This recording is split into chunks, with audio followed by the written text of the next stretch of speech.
Dear person who's watching this, I want to talk to you about family matters. What is your relationship with your family? How do you view the people of the same blood as you?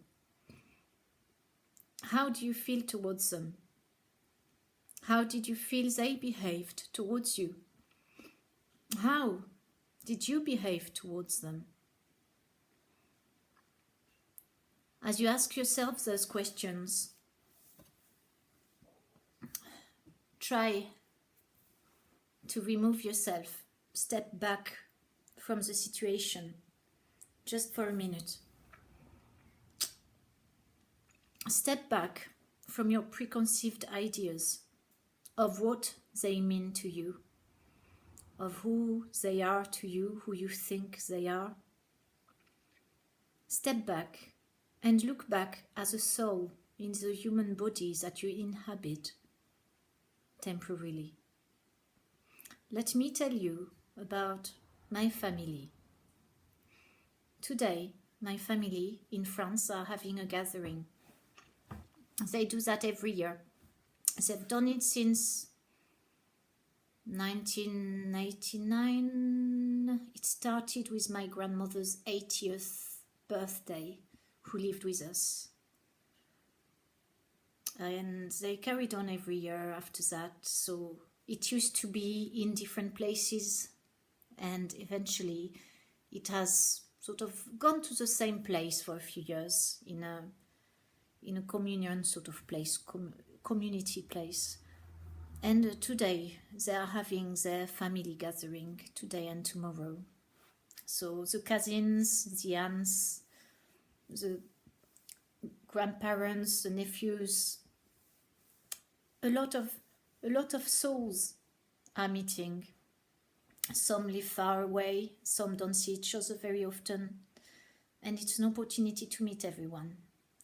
And because I've grown up believing I was not wanted by my family, as a general rule, I'm not talking about individuals, but when you have a few people who don't behave the way you would like them to behave, you tend to put everybody then in the same dish of, I feel I don't belong with them, I feel I don't want to be around them. And I'm working hard on it, because fibroids of the uterus, emotionally, if you look into it, if you're at all interested in your emotional states, fibroids, as well as being a problem in your relationship of intimacy and your problem as yourself, as a woman, as who you are, and all the other things. They also say it's a problem with your family and how you fit in your family. So I've always refused, since many years, to join their family parties. The main reason is because I do not want to see the persons who didn't treat me well as a child or as an adult, who ignored me or who criticized me or were slightly passive-aggressive with me. And I don't want to see those people. Therefore, I keep away from the whole lot of the family. And it's unfair, because some of them like me very much, or they act as if they do. Some of them want to see me, they're curious of how I'm doing. And, actually, I do like them, of course, because they've always been kind to me. Yes, we've not had very deep talks about anything, because the family is not, members are not the sort of members you can have deep talks with about life, or at least not without falling out about something you don't get on with. So today I called my brother, the one I speak to most, and he was at the party, and I thought, I've had a good market day, I felt positive and I felt gratitude this morning. It is time I called him and see if I could speak to any of the others. Use his phone on the video call to see who I can speak to. And he did pass me on. I saw my sister, whom I have not seen for 4 years, and her boyfriend and her little daughter who's growing up beautifully. I've met some cousins, my other brother, his children and wife. And yes, some cousins I've not spoken to for perhaps the last time I was there at a family party. It's at least 7 years. So it's nice. There were about 30 of them. Sometimes there are up to 60 people. So it was a small gathering. But how interesting it is to be put in touch with them, with the possibility of seeing some of the people who don't like me particularly very much. And I was a bit scared. At the same time, I wanted to speak to them. I didn't speak to them. I only spoke with the ones that are easygoing, that are no problem. And, it makes me think I'm 44 now. One of my cousin's husband just told me he's got heart problems. Of course, I didn't ask if he was vaccinated because you cannot really say those things. Plus, you can't really hear anything when there's people around and you're on the phone. But nevertheless, he's got cardiac problems and he looks really sad because he cannot travel anymore. The airline companies won't let him on the plane in case something happens. And I think, how long have I got before I lose those people, before I ever see them again? And it's interesting, but at the end of the conversation and speaking to, how many did I speak? Well, maybe less than 10 people that I have not seen for a long time, I felt tearful and I thought, I do have a wonderful family. Why do I dread so much to be rejected by them? These people are accepting me just for who I am. They're not judging me. They were asking, how is the chocolate going? How is your life going? Where are you? How hot is it over here? It's nice. And it reminds me that life is short, and regardless of prongs up the nose to find out whether one is positive or negative with those things that don't bloody work anyway to test for viruses, maybe I should go if I get some money. Maybe I should travel. Of course, I won't see them all. I'll just see the core of my siblings, basically. I won't see all the cousins because I live too far away from everywhere. It's interesting. It has made me think, how do I feel towards my family? Isn't it time I let go of all the resentment I've harbored towards them, blaming them for my unhappiness, my lack of confidence, pushing me into ways where I had no self-esteem and I had no self-value. But it's not their fault if they are messed up, or the ones who are messed up messed me up because they don't know any better. They don't know how else to behave but in the ways that they've learned to feel strong and to feel powerful, or just to survive. So it made me think, and it's nice I get to that point because I've got to grow up. I've got to grow up away from the fear of meeting them, the fear of them criticizing me, saying, what, you've not removed your fibroid yet? You've not had that operation? Are you silly? All these things that, why do they care? Because they want me alive, but when they see me, they don't seem too pleased to see me. So why do they care whether I remove my fibroid or I've got it, My fibroid, I mean my uterus, because it's not a fibroid, it's a uterus enlargement. It's another one. If you can use watching, if you can think of your family, try to see them differently. If they are bothersome, remember they are fucked up. We're all damaged in some way. Some of us have had less trauma than others, but it's it all depends on how much we can take in this life. The ones who are given a lot of trauma are also given the resources, and whether they believe it or not, they are strong, strong, strong people inside. They may just not have realized it. I just hope that you watching, and it will be me, Alexandra, watching this as first, do your best to grow up and accept with compassion that others are just different to you, and enjoy them while they are alive, because life is short and we don't know who's going to be there tomorrow. Enjoy the summer, enjoy the heat. Do not fear Klaus Schwab and his plans of destruction of the human race and planet and animals. Do not fear, just be within the joy and gratitude that evil always loses in the end. Always evil will fall, and compassion, love, kindness will be strongest as long as we awaken to it.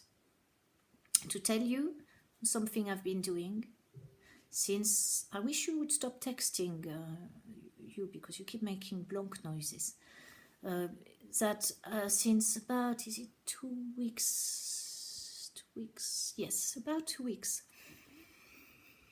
I have obliged myself, forced myself at night and in the morning, just as I wake up, when my mouth is pasty and I've got stuff in my throat that I can't wait to expel, and I feel, oh, I'm waking up again in the same body. There's not been no miracles, but I don't let my thoughts be there.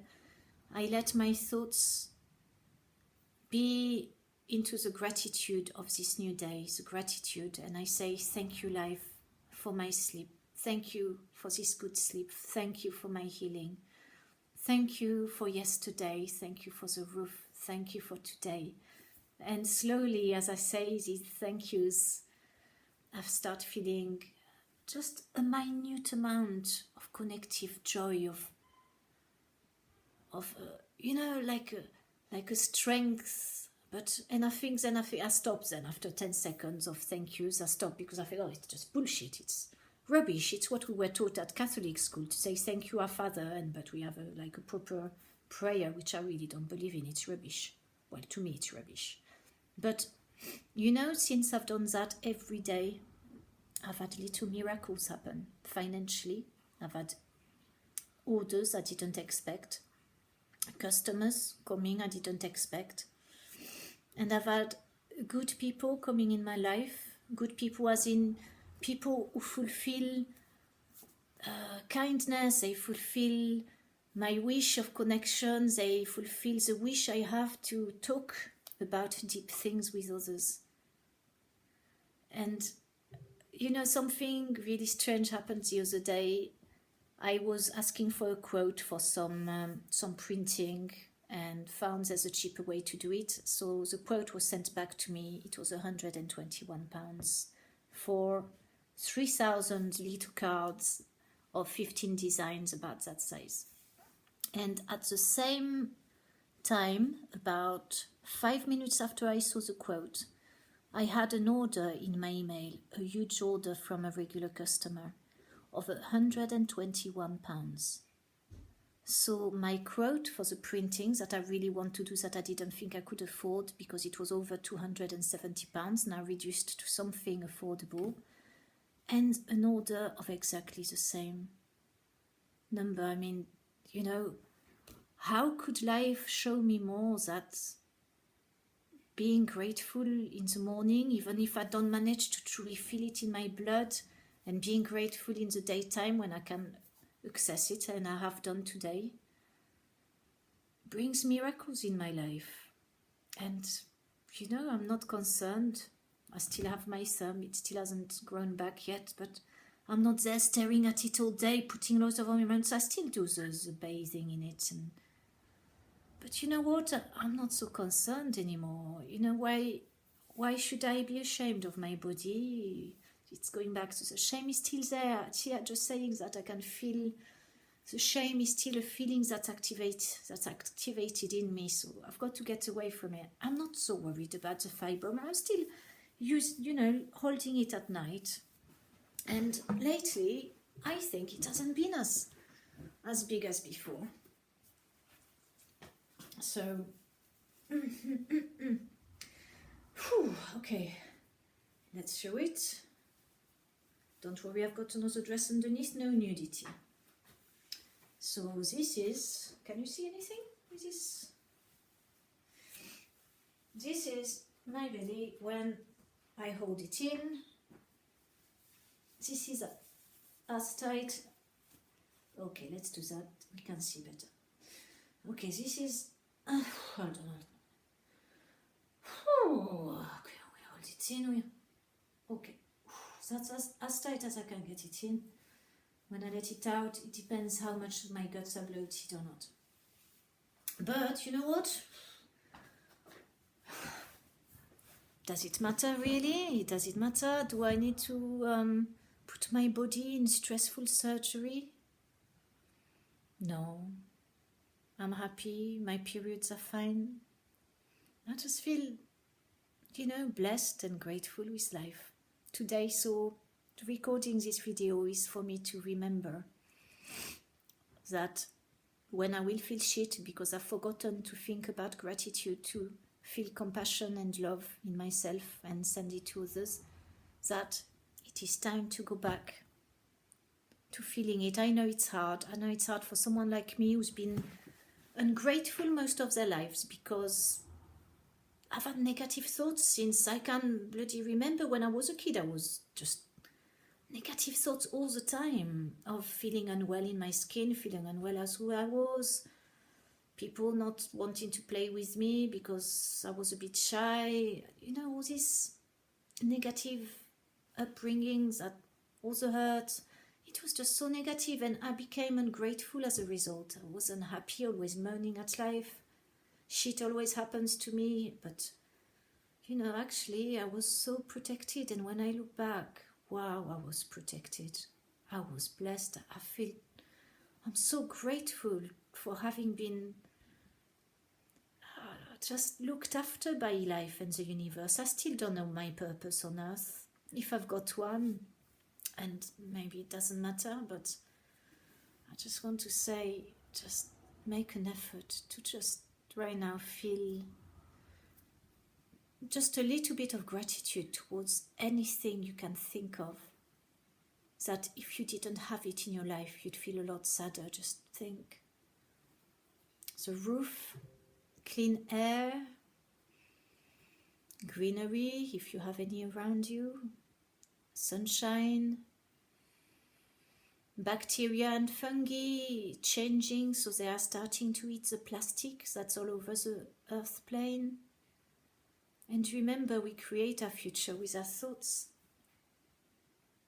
I'm still trying my hardest to believe that, but I'm starting to see it is true.